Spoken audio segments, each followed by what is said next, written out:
Hello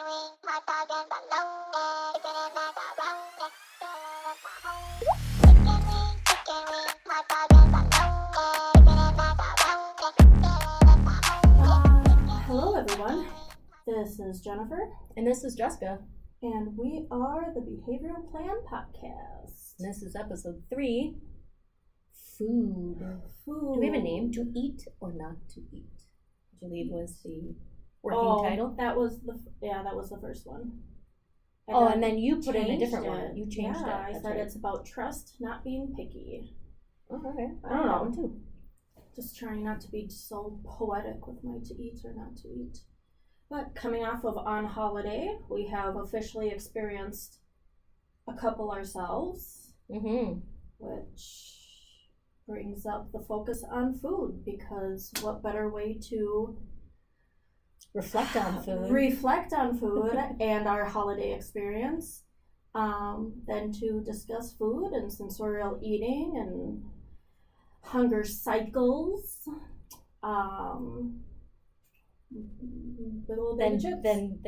Then being on the back of a holiday where most of us gathered and cooked all day long, days in advance for some people who do that. There are people who do that, and that's fine.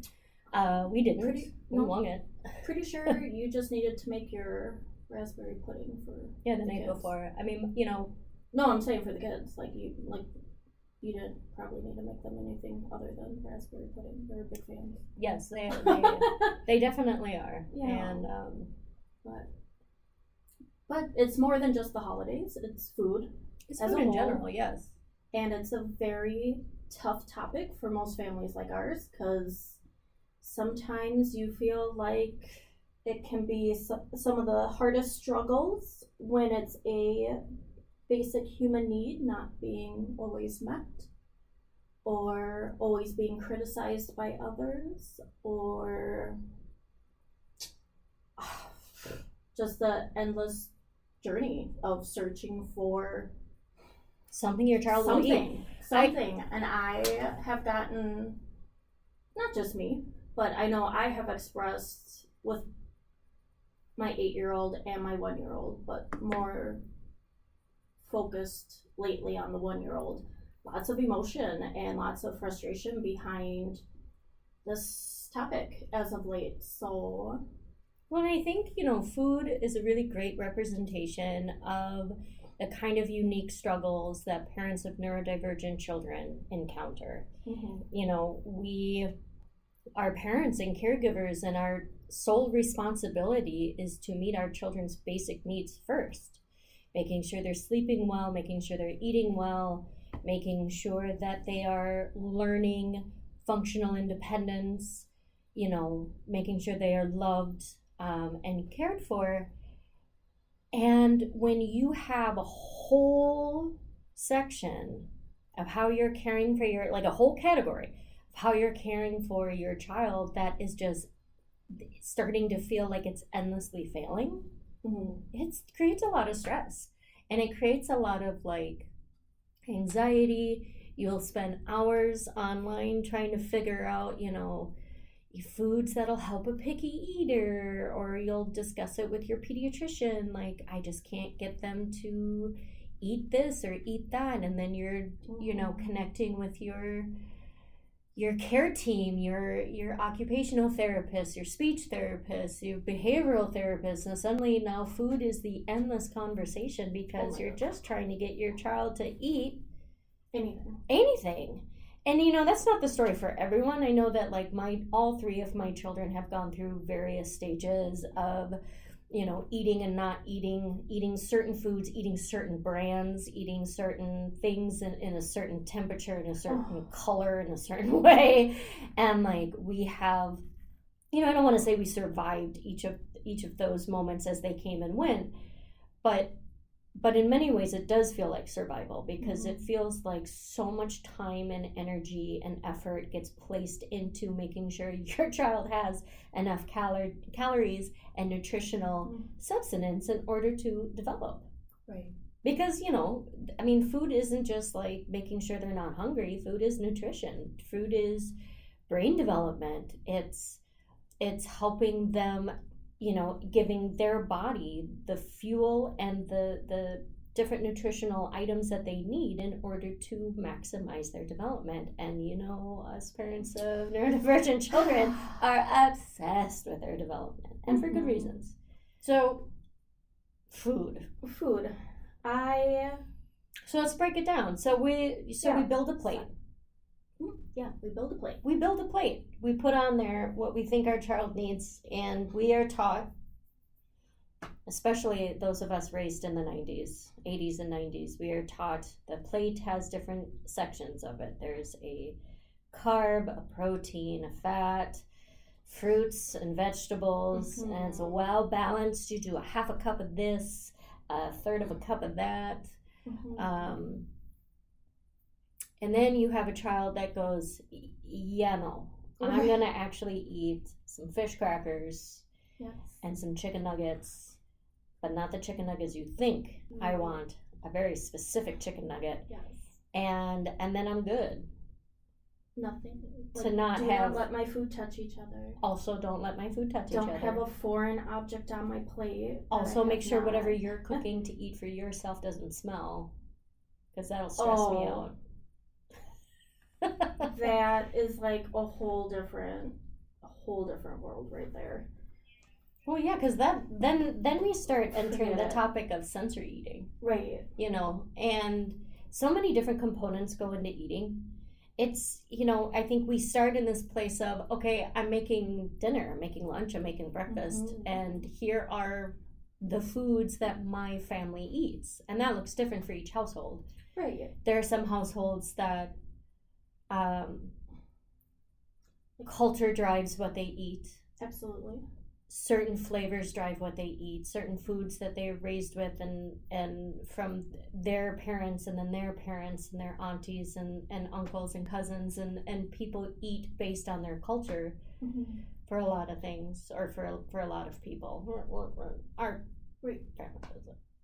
Well, I mean, your household does. Piper My household definitely in the mix of that, and thankfully it's some of her safe foods, or safe flavors, I should say, because it's not even the food, it's the flavor in which is put on the food. I think food very much holds generational information.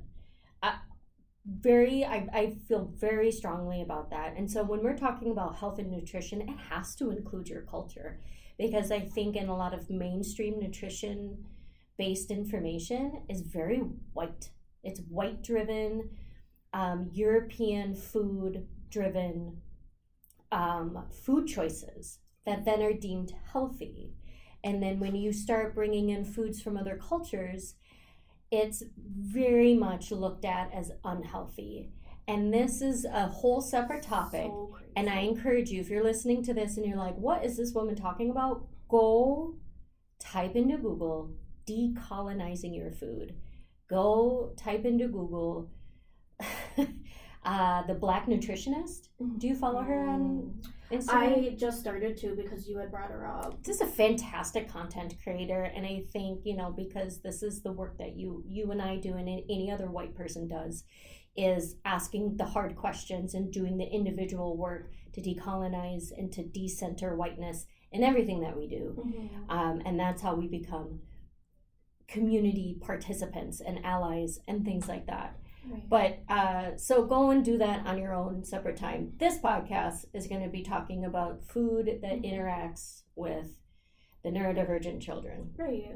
And Jessica brought up earlier the phrase sensory eating. And just to clarify for anyone that may not use that phrase, or may not have had the opportunity to approach viewing food in a sensory way, maybe you're new to this life, but I want to highlight it's our way of addressing or framing the wording, so we're not using the phrase picky eaters.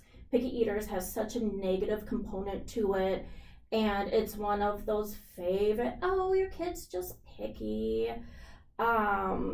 It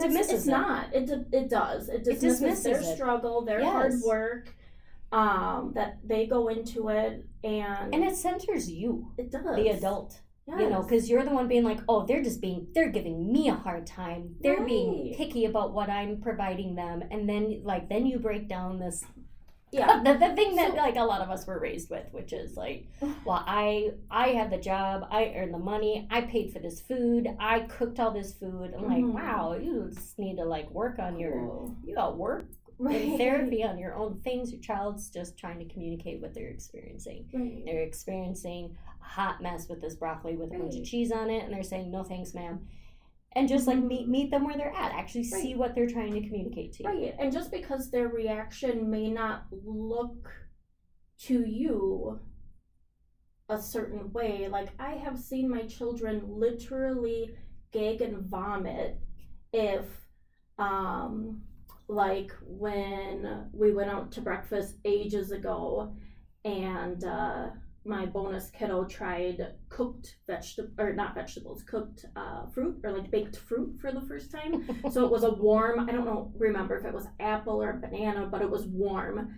And I have never seen a body react so extremely. And you can tell it's not faked.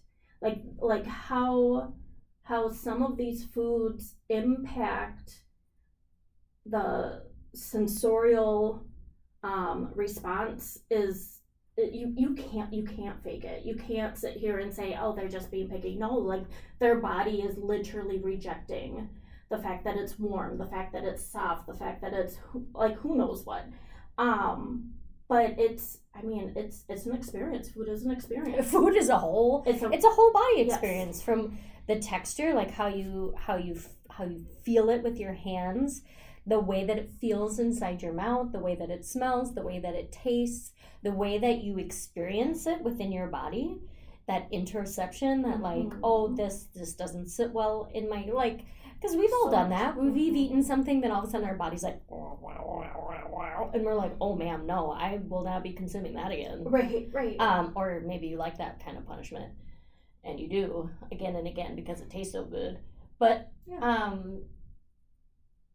your whole sensory system experiences food. And so if you have a child that has a sensory system that has some adverse reactions, like if they have a smell or even the sound, like could you imagine someone that has like a really hard time with sound, and now suddenly we're all gathered and we're eating something that's like like crunchy tacos, like everything's crunching and everyone's like with all the sounds, and this poor kid's is like, okay, like it can't even eat the food because the sounds are overwhelming me. Absolutely.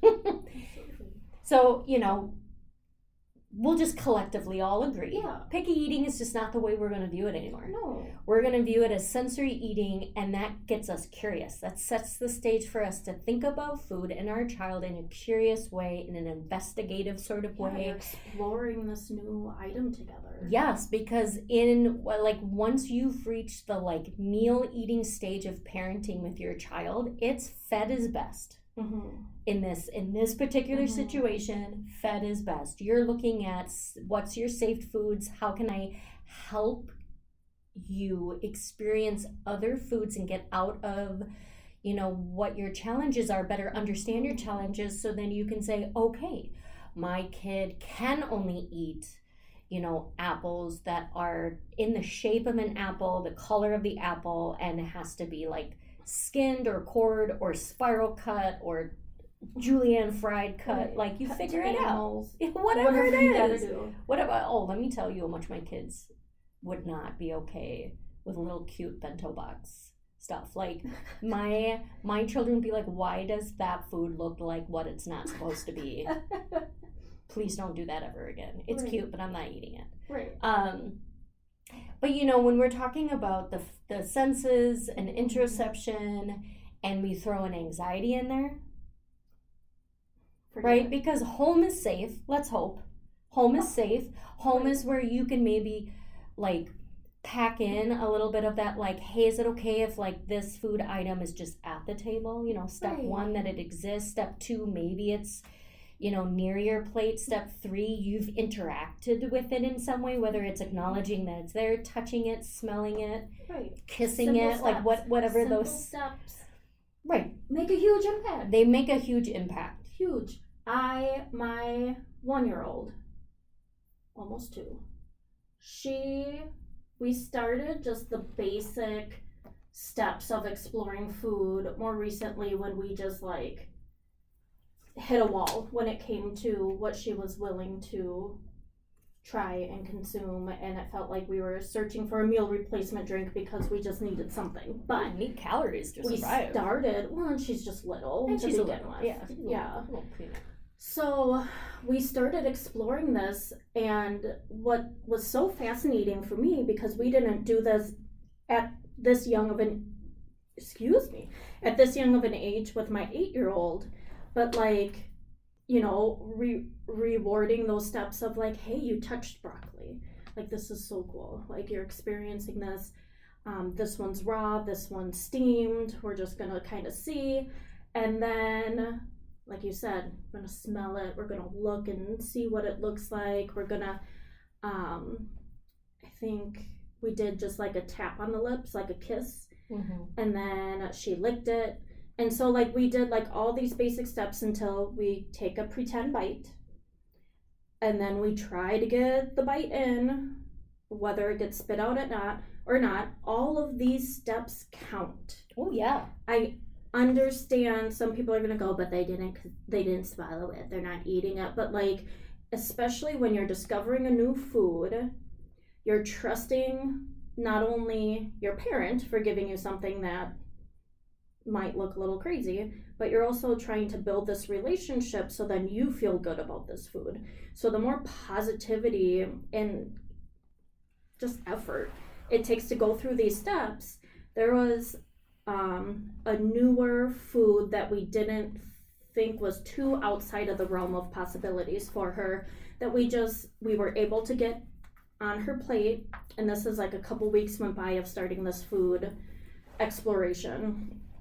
And I kid you not, I watched her self-prompt herself to go, I'm gonna touch it, and she giggled a little bit, and I'm gonna sniff it, and like from a distance I'm watching her take those steps of, hey, I'm gonna explore this on my own, and it ended up with successful eating. So does it feel like a little more work than just to sit and demand your child to finish their plate and try all their things, or they can't have this or they can't have that? God. You can't leave the table until you lick all the condiments off your plate. Like, geez Louise. Yeah. But like, it's so rewarding as a parent when you do kind of remove, whether it's how you were raised, whether it's the world around us and the expectation around food, whatever the case may be. Like, my goal, especially when it comes to that anxiety piece, is like, I'm not trying to create unhealthy relationships with food. I already have my own. Right. My son already struggles. Still trying to heal our own unhealthy relationships. It's a beautiful way to approach. I don't know. It's a beautiful way to approach food. In my opinion. It's a holistic way of approaching it. It will feel like a bunch of unnecessary steps. However, it's just for, if you do it well, if you do it right, it's just for a short time. And then your child learns how to interact with new foods.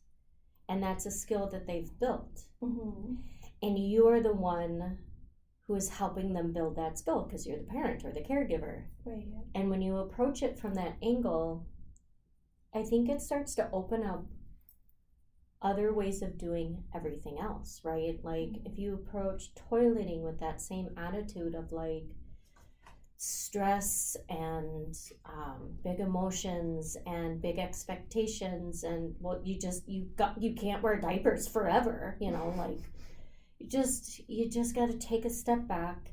A lot of this is just looking at yourself and asking yourself, what do I need to do? Why am I so stressed and frustrated by this? Why do I have such a big emotional response to some of these things?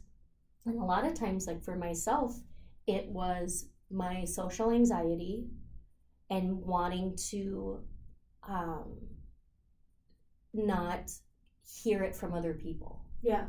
You know, and so like when we go out to eat at restaurants, when we eat at someone else's home, you know, that's where I find that I'm not at my parenting best, because I'm trying to please others, or I'm trying to anticipate the judgment of others.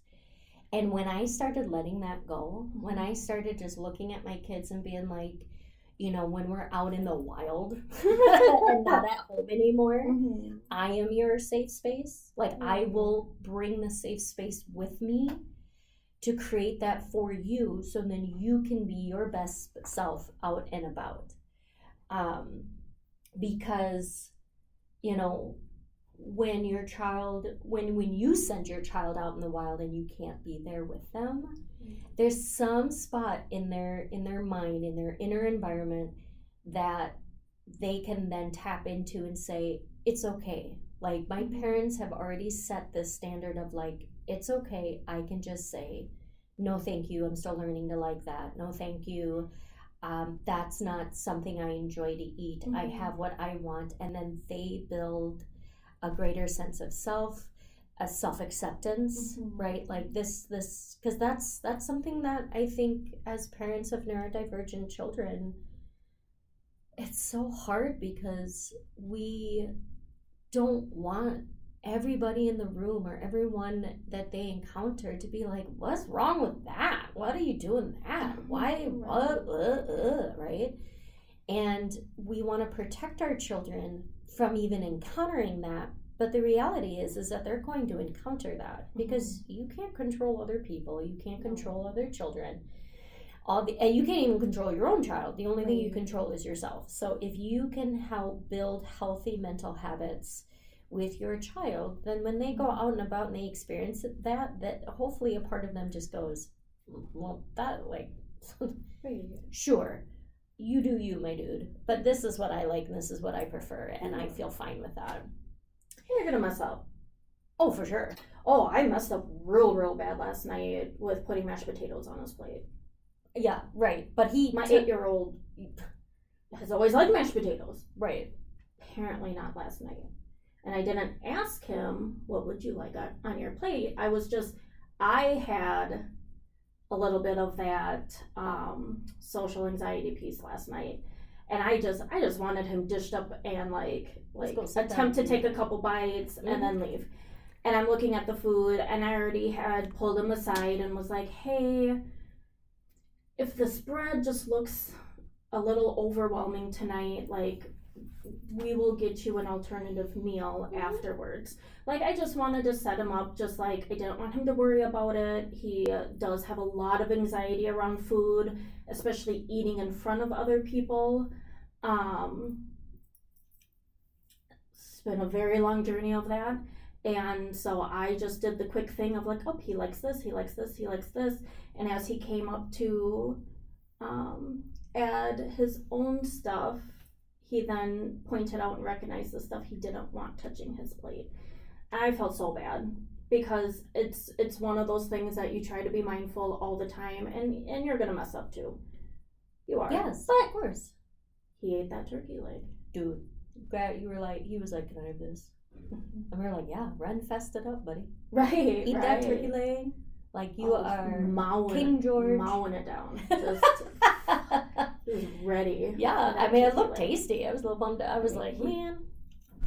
And turkey is one where he's like, I just don't know if I like it. Cool. Same, dude. Right. Because his hunger cycles, I will say, have been the most inconsistent, unpredictable, and it changes. We are a split household for him, so it even changes from my house to his father's house.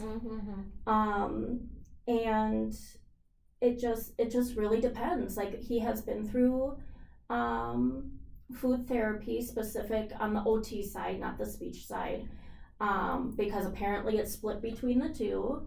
Funny little thing I have learned throughout the years. And with therapy, we had discovered it wasn't just sensorial for him. It wasn't just, man, how did you break it down earlier? Temperature, texture, the color, the things being mixed and touching, or like it wasn't just about that for him. Not only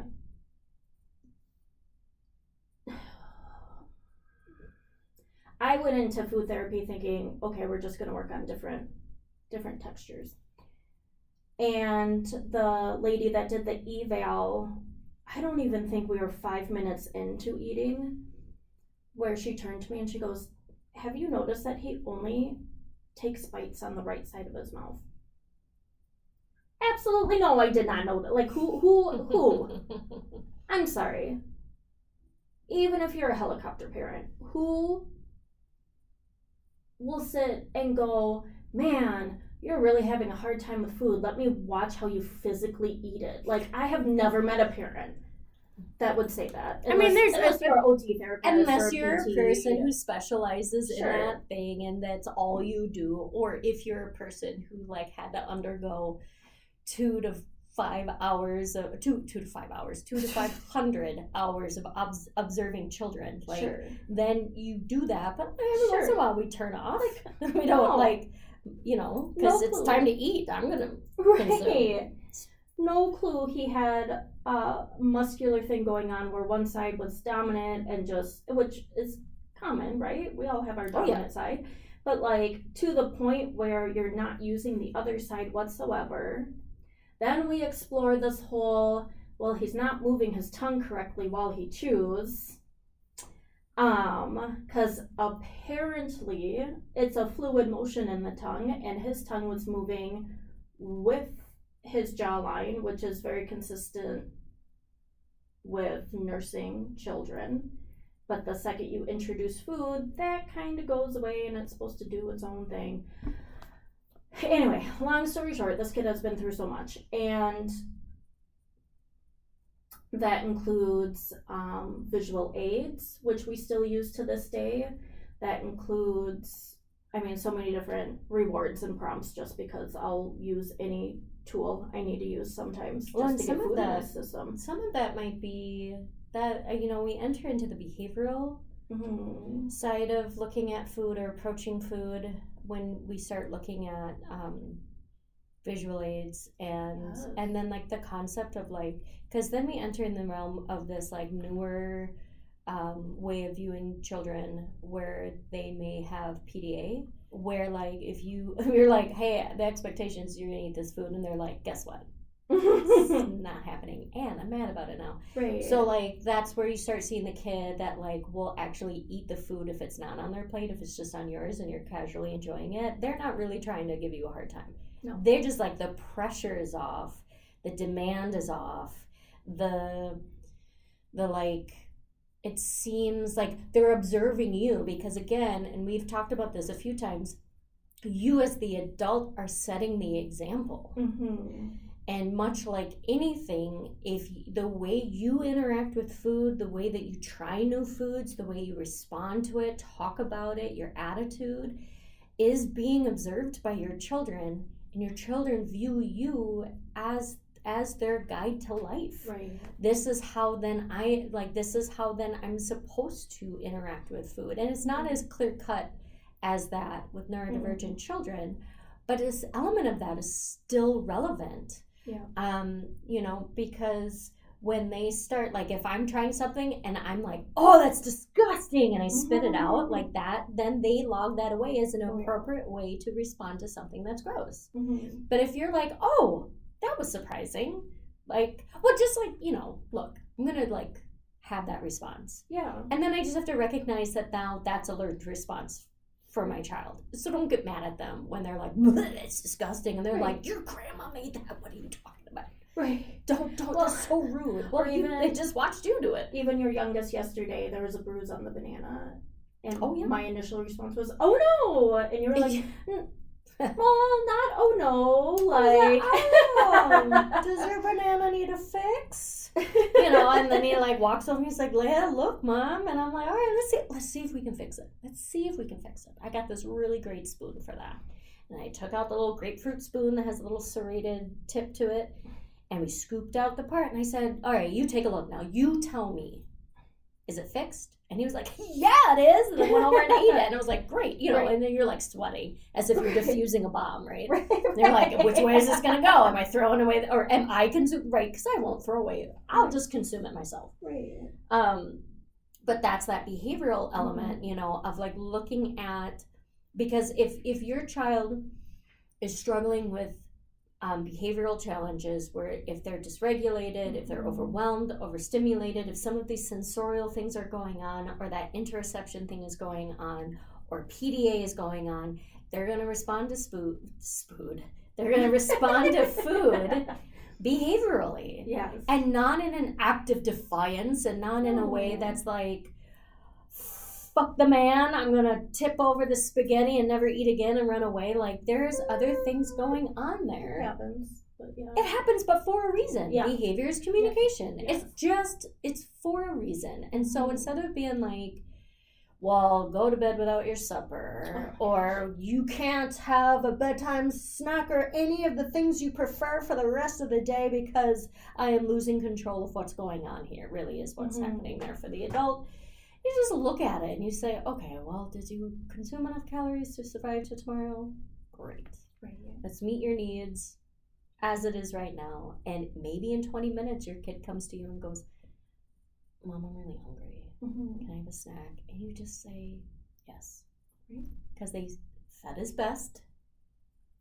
You recognize that all of these other things, the sensorial, the anxiety, maybe it's biological, maybe it's OT, speech, PT, behavioral, all of these things, right, are at play, and now your child is regulated and they're hungry, and you feed them. And then you feed them with the knowledge of, what do I have, what's available to me, right? Because food is one of those things that across the board is not equally available to everyone. Right. So you say, what do I have? Do I have a canned thing, a frozen thing, a fresh thing? All of it still counts.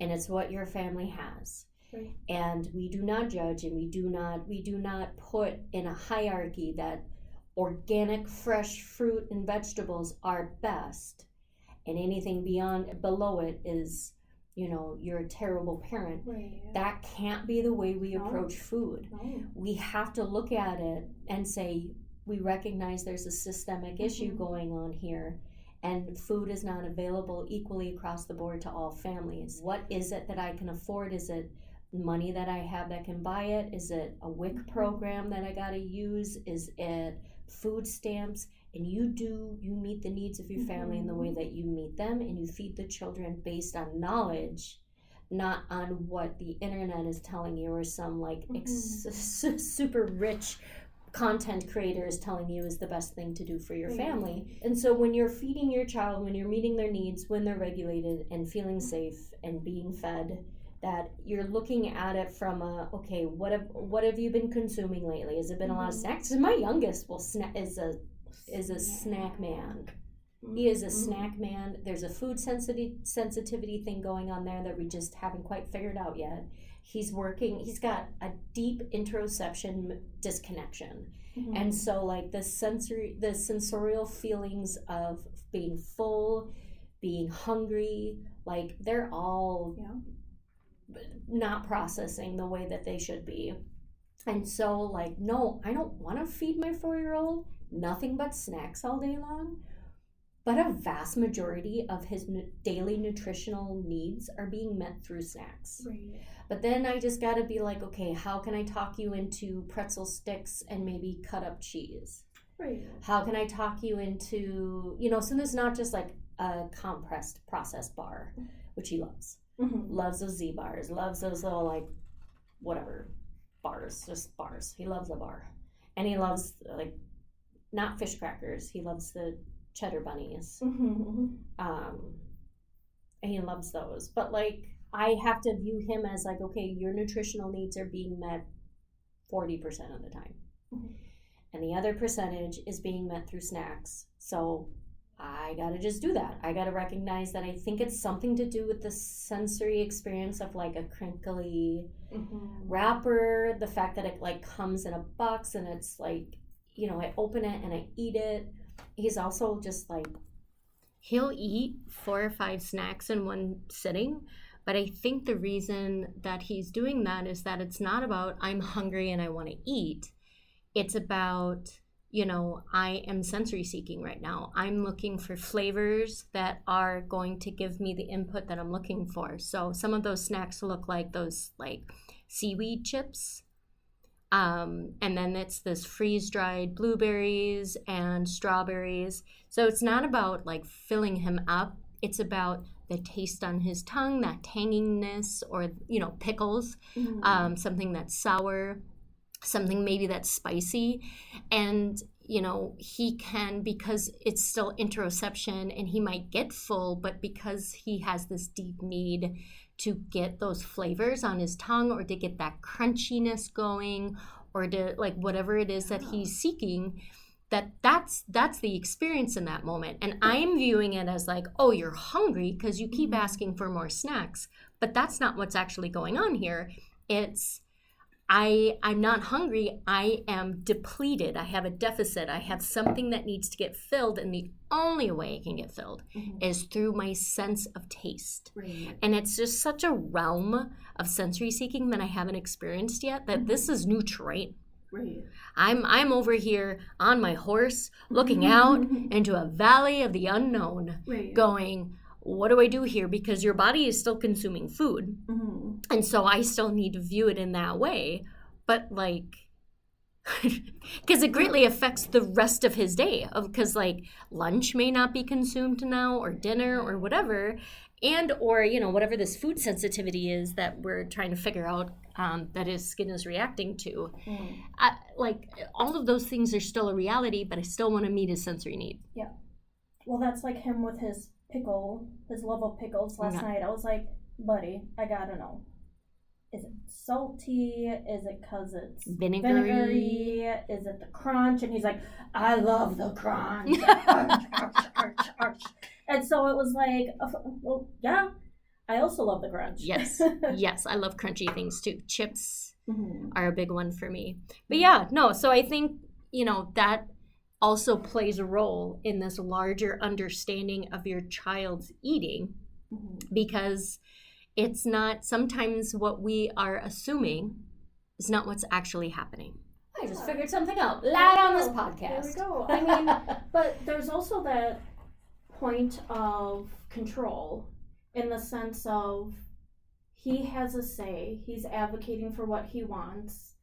Kids don't have a lot of control in general of anything. And this really popped up in my head last night because, you know, we're at a family gathering, so to speak. It was what it was.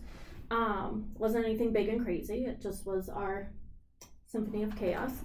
But we I kept hearing demands being put on the kids of like, hey, you should drink your drink, or hey, you should try to eat this, or hey, like it happens, right? We're all learning. But to that point of, well, if the kid feels like they have a say because they're putting it in their body and they're not being told, well, you have to keep eating, you have to sit down and you have to finish your plate, like no one is gonna know how the inside of your body feels except for you. Yeah. So if he is feeling this piece of, oh, this is fun and enjoyable, and I get to go grab the next thing, and I'm gonna and then there's a connection that he connects with someone. Yes. Can you open this for me? Like there's so many different layers to that. And then once he's old enough to really go, okay, how do I then work on, I don't feel like I'm ever feeling full. And then you seek out, you know, it's kind of like this world of GI, because we have the fun little piece of, and I'm gonna probably say this completely wrong, but that comorbidity piece, where comorbidity, yeah, comorbidity, where statistically, GI struggles, I'm gonna say, are correlated a lot in neurodivergent kids. So then you have this lovely interoception piece that leads to GI, which we could do a whole episode on GI between the two of us. We really could. Where some of those components you just have to, unfortunately, if it's a sensorial piece, have to wait until they're old enough to learn the tools and learn the avenues and yeah. And you know, I'm thinking about this because you brought up the family gathering yesterday, and all of these like outward expectations, these outward demands. And you know, we might see something as inherent, right? It's time to eat, and we think we're just asking one thing: come to the table and eat. The child, the neurodivergent child, has now this long list of demands. Hear the message.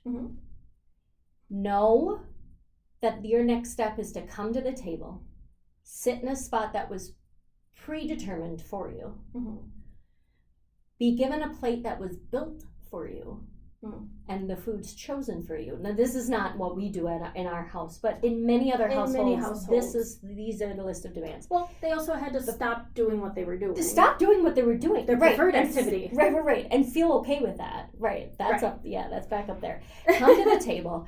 Sit in front of a plate that was made for them with foods they may or may not want to eat. Then sit still and join in on the meal. Eat the food until someone else's opinion is met. Someone else's expectations. Not that your body's not that your body is done eating, but that someone else is like, you've eaten enough. I accept that you now want to, and then know like the polite like manners. Right now we're throwing manners in there because it's a holiday meal. And so then the expectation is to know that the next thing I need to do is say, may I be excused? And then carry your shit to the kitchen and then, go off and do whatever else. I think washing hands is somewhere in there. Like all of these demands. Clearing for a simple task of, hey, it's time to eat. But we had mentioned hunger cycles, and this is a concept that like we were trying to figure out a different way of talking about hunger strikes, or a different way of talking about that, like the natural cycle of what your child will go through as far as appetite goes.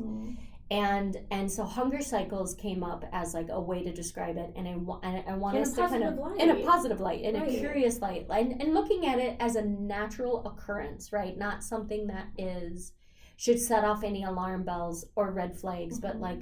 And I think the way that we then view it is naturally done in a positive way when we look at it as a hunger cycle, and eliminates that need to compare to other kids, because everyone's cycle is going to be different, right? And so I want to make sure that we're talking about that, and we can talk about safe foods then at the same time. But your child, and this is all children, right? They learn how to be a person from the moment they're born, and they will go through different sleep cycles, eating cycles, development cycles. And as that happens, right, as the body is developing, as their mind is developing, as their what they're capable of is developing, they will have these natural, and that sometimes they're referred to as regressions, where like the brain is so focused on language, motor development, something, right? Something is advancing or progressing, and so other things end up being disrupted. And so it can be called a regression, but really it's a disruption. And things need to balance out for the child, and each child's going to have their own way of doing that. Sometimes it's they're sleeping kind of as crummy for a bit and interrupted, or their appetite will be disrupted. And so a hunger cycle looks at appetite and looks at the child who might be doing something that's really overwhelming, like starting a new school, or, maybe there's a big change in the family, or, some of these like larger life events that disrupt the predictability and maybe the safetiness of what they expect. And so they will then gravitate towards their safe foods more. They'll gravitate towards just not having a big appetite. And we as adults experience this. I go through periods. Yes, I go through periods. Like right now, there's a big life event unfolding for me, and my appetite has been greatly affected by that. Where I'm not eating as much, I'm not eating as often, and or I might be emotionally eating here and there a little bit too, which then affects just how my stomach feels in general. But those hunger cycles happen for children too. Yes. And so they are not intentionally trying to be like, I don't want to eat. And my I have two, my oldest doesn't do that, but my 6-year-old and my 4-year-old right now are on the same hunger cycle where they are not eating lunch. Their lunches come home and it's mostly untouched. And instead of being like, and you do this a little bit, right? Like, hey, let's check in. Do you not like a PBJ sandwich anymore? Do you not want ham and cheese? Do you not, tell me what's going on? How can let's build our lunch together. Would you like to help me make your lunch today? And then, sometimes you send them off with some crackers and some pickles and maybe lunch doesn't look so great. My 8-year-old basically wants a child-friendly charcuterie board for lunch every day. That's fine. Because again, you're looking at it. That's a fat, dairy. Yep. Or something. Yep. Or our trick is chocolate hummus somehow. Yum. Right? Texture still kind of bugs me a little bit. Oh, yeah. But because it's a little he thinks it's so crazy that I let him eat chocolate hummus as a bedtime snack sometimes. I'm sure he does. It's a chickpea, buddy. And he's still anyway. But yeah, so so you invite them in, you have a conversation, maybe, so you start looking at it from a curious angle. Yeah. Is it a lack of control? Okay, I'm going to have you participate in the planning for lunches and picking out what's in there. Still comes home without being touched or minimally touched. Okay, what else could be going on? And you start getting curious. You reach out to the teachers or the daycare providers and you're like, describe to me what lunch looks like. Is he distracted? Is he, is he sitting with others and being just really social? What's going on there? Yeah. Sometimes it's that, we have been doing a lot of food work in the classroom or a lot of snacking. And okay, so they're full by the time they get to lunch. Yeah. Okay.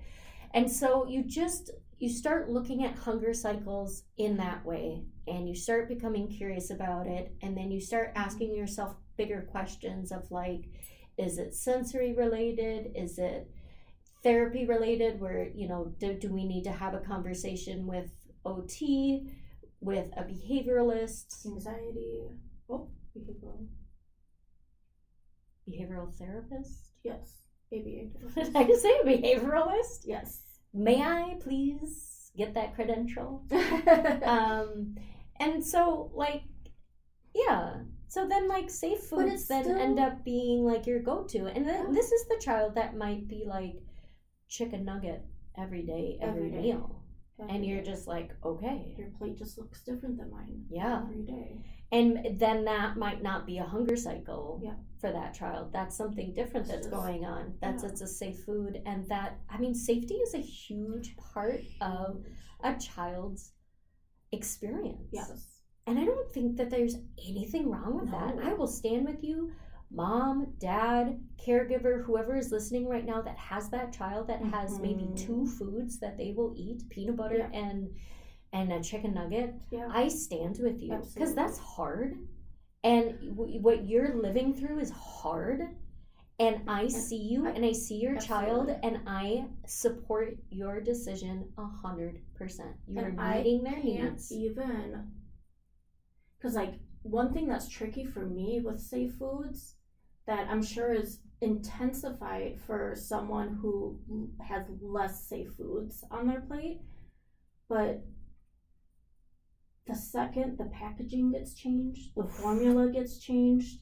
So like you say that, I'm like, oh my gosh, I know people that have less than 5 safe foods in their life, and like, I mean, my bonus kiddo, you give him his box of cereal, and if it was a different brand, if it was the off brand, if it was the generic brand, if you're trying to save some money, like he literally knew, like he did.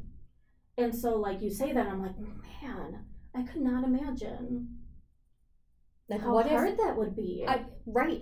Right. And how absolutely dependent on your care team you are then, because then like you are now facing that your only safe foods have become no food, right? Because you're just like 1 to 2 things you can't control. Right. Why is the Away box from- blue now? The box was not blue before. Same great We taste. cannot do that. All new look. Yep. Please don't do that. Stop. Please don't do that. Stop. We don't need a rebrand. No. Sorry to all the designers out there that make A lot of money making things pretty. But like, stop rebranding. Yes. some Well, of your and we can't products. control that. I And like, know. but it sucks on our end, and I recognize that. But you know, I mean, like nothing would give me more But we joy than having a nice hateful conversation with Right. someone on the other end of like Nature Valley and be like, why aren't you selling this oatmeal anymore? Why'd you discontinue it? It literally was the only thing my child would eat for so long. But yeah, but I mean, 100%. We see you. We support you. Yeah, and it sucks. It's And hard. I'm What sure you're you going through probably is feel hard. a lot of judgment and criticism from others, but we are Not from us. no, gosh no. Gosh. Gosh no. Gosh, no. Gosh no. Gosh, no, not from us. But yeah, I really love the positive way of approaching the hunger cycles too. Yes, ma'am. I really do. We're gonna double down on And it. I did- It's trademark. like you said- TM. Yeah. Trademark. Well, and I don't know. It might exist somewhere. Jessica mentioned like adults do it too, and we do. We really do. And you know, I think that brings up a larger perception shift Yeah. of like looking at children as if they are not people. Right. Right? Like and anyone who's done the work, their own healing work, reflective work, where you really are asking yourself like, why does that frustrate me? Why am I so annoyed by that? And you start doing that work, and then you start viewing other people, other adults in a different way. But you start viewing children in a different way. And this is why in my training for Montessori, like the human environment is such an important element of the success of that, because you can't help guide a child if you have your own biases and you have your own issues standing in the way of supporting a child, because you're going to have a child that comes into your classroom that's going to challenge your personal beliefs, your personal opinions, your personal way of seeing things, and you still got to meet that child's needs, because that's your job. And so you know, you got to do the work. And so when we were thinking of this hunger cycle thing, we were saying, let's remove just the negative perception of picky eating, right? Because that's suggesting that the child is in control of those choices, Right. which they absolutely are not. And any neurodivergent parent or parent of a neurodivergent child understands that. Great example. My 8-year-old has been trying. I give him so much energy and love and support, and I ask him constantly how he feels about it, because he is trying new foods on a weekly basis. Like, this kid is determined. And finally, once it had happened for a couple of weeks, I just approached him with a simple like what's changed? Like, I love the enthusiasm behind it. And it's not just like I'm just gonna like kind of try it. Like, he gives it a thorough like 2 to 3 bites before he's like, it's not for me. And I am not joking you. He goes, well, I want to like food. I want more options. I just haven't found it yet. And that's an 8-year-old who's being met where they're at, who's given some control outside of like, maybe we could add like a fruit in at some point here, which is usually canned peaches. Because they all look the same. Because they all look the same. They all taste the same. And as long as you scrape out the little hard pieces that sometimes are there. Like, it's a very thorough job as a parent. Mm-hmm. But, like, they like, who realistically is like, man, I'm only going to eat one food for the rest of my life. No one wants. Yeah, see, like, I think the thing is like, they're not. Like, I could name right now a handful of adults who have safe foods that they prefer to eat from now until eternity. Or their hyperfixation food. Yes. Yes. And some of that's like, you know, are you an adult that like was so good at masking that you made it this far without a diagnosis? And like, you know, most of us adults are from a generation where they just didn't do that. But it's a comfort thing. Yeah. And I think that that's something that most adults interact with. Well, thank you for discussing food with us today on just as we passed a major holiday that centers around food. We hope that we were able to address some things that you either do deal with or that you're about to deal with. But if there's something that we didn't mention, because food is a big one. If there's something that we didn't mention or that you want to add, we would love to hear from you. If you feel comfortable doing so, you can email us at thebehavioralplan@gmail.com and talk to us about your situation, whether you, the adult, or your child that you care for is going through different therapies. We love to geek out about that sort of stuff. So you can share about what you are experiencing, what you have experienced, or if it's some situations where you're like, I don't know how to handle this, like how do I approach this particular thing, we would love a one-on-one conversation about something and talk through something. I either just behind the scenes, like honestly we wouldn't even have to record it on the podcast, but if you felt comfortable, we would also record it on the podcast and talk about it, just so then other families who might be experiencing the same thing or have like something to add to that. Like, we're a community. Let's lift each other up. Yes, let's learn from one another. Let's learn from it, because we all do better when we all do better. Right? Love more tricks to have in my pocket for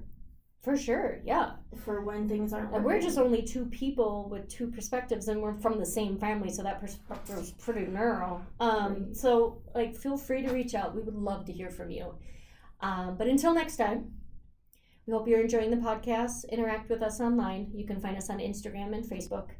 And we got some other good, juicy things happening in the background right now. We're planning big right now. Yeah, we're really hitting it. So we're excited. We're excited for our future with this. So until next time, we hope you stay well. This is Jessica. And this is Jennifer. And this was the Behavioral Plan Podcast.